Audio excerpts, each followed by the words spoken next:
Bon, prise 2 pour le mot, les lettres. Les lettres tout simplement qu'on appelle A, B, C, D, E, F, G, whatever. Bon, la raison pour laquelle je reprends cet enregistrement, c'est que ben, c'est pas parce que j'avais envie de l'arranger ou whatever, ou je trouvais qu'il était pas bon, mais parce que il a tout simplement pas enregistré pendant que je parlais. Fait que, ouais, je me reprends, puis là, ben, j'ai dit plein d'affaires, fait que je sais plus trop quoi dire, là. Mais ça va venir. Fait que c'est ça, là, je parlais dans mon enregistrement que vous ne pourrez pas entendre, même pas moi. Que j'avais beaucoup d'intérêt quand j'étais petit pour le dessin à la maternelle. La maternelle, celle où j'ai appris les lettres, hein, comme beaucoup d'enfants, je crois. Et puis, c'est celle où c'est ça, là, c'est ça. J'aimais beaucoup faire le dessin qui était plus présent à ce moment-là dans ma vie versus aujourd'hui. L'art visuel, je le pratique moins, bien que j'aime beaucoup le regarder. Euh, J'aimais aussi à la maternelle. Ah oui, il y avait une espèce de petite cuisinette avec des aliments en plastique, là, je crois, là. Il y avait probablement des poupées, dont je n'ai pas honte à dire que j'avais l'intérêt à jouer avec parce que je pense qu'on est dans une ère où c'est un peu plus accepté qu'auparavant de dire que les garçons pourraient jouer à la poupée versus des camions, hein.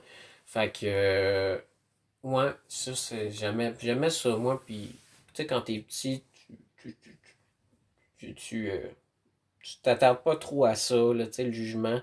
Tu sais, plus tu vieillis, puis là, ben, là, ça devient difficile de faire face, justement, aux réalités des jugements des autres, qui devient,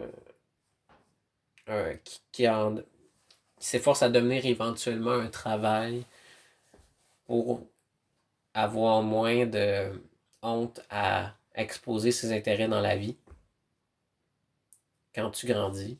Ben justement, à s'ouvrir sur ses intérêts, laisser la vie aller, de gagner en expérience, d'apprendre à se connaître, puis à un moment donné, ben, je crois que ça peut devenir une possibilité d'avoir moins honte ou d'exposer un peu plus. C'est ça, ce qu'on aime pour devenir ce qu'on a envie de devenir, de faire ce qu'on aime, puis après tout, c'est ça, hein. On le dit souvent, mais c'est vrai. On a juste une vie à vivre, fait qu'il euh, faut la vivre comme on aimerait le plus que ça se passe. C'est sûr que c'est pas tout le temps évident, on a des engagements, faut payer ci, faut payer ça, faut aller à l'école, faut aller à la job,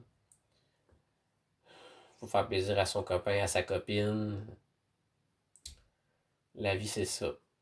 En tout cas, du moins, c'est la vie qu'on s'est bâtie au fil des siècles. Parce que si on recule là, ben, des millénaires, ça peut être une vision tout à fait différente, hein. Le- oui, j'imagine qu'il y a toujours eu une forme de travail, mais on parlait peut-être aussi beaucoup de survie. Hein, parce que quand on parle, je sais pas moi, de l'homme Cro-Magnon, là, ben, en tout cas, je veux pas forcément mettre tous les hommes Cro-Magnon dans le même paquet, mais en tout cas, il doit y en avoir une bonne gang que les autres, là, à part vouloir chercher une bonne tranche de bison, là, ou whatever, là, il ne va pas avoir trop de préoccupations, là, tu sais, versus aujourd'hui, nous autres, c'est assez facile, on va à l'épicerie, on va chercher, je sais pas moi, une salade de fromage feta avec des petites olives, whatever, là, tu sais. Fait que, ouais, c'est assez fou comment l'être humain évolue. Parfois pour le meilleur, parfois pour le pire. Bon, on souhaite toujours que ça soit pour le meilleur, en tout cas, je le souhaite. Mais, ouais. Heureusement qu'on évolue, qu'il y a des choses qui changent, puis il y a des gens qui travaillent pour que les choses changent, qui se battent, qui en consacrent leur vie. J'ai beaucoup de respect pour ces gens-là, qui se défendent pour les enjeux en société. Ça demande beaucoup de courage, puis de force, puis de détermination. Ouais, je lance mon pouce en l'air à ces gens-là.